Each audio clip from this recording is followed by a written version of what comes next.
мы всегда с большим удовольствием встречаемся с российскими коллегами. В ходе этих встреч всегда находим полное понимание по всем актуальным вопросам кыргызско-российского взаимодействия. Воины-кыргызстанцы участвовали в сражениях на всех фронтах Великой Отечественной войны, особенно покрыли себя неувядаемой славой в обороне Москвы осенью и зимой 1941 года в самый трудный период войны.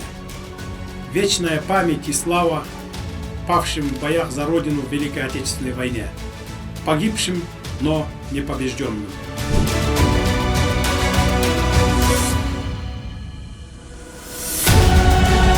Сегодня нам представляется очень хорошая возможность обсудить актуальные вопросы двустороннего сотрудничества.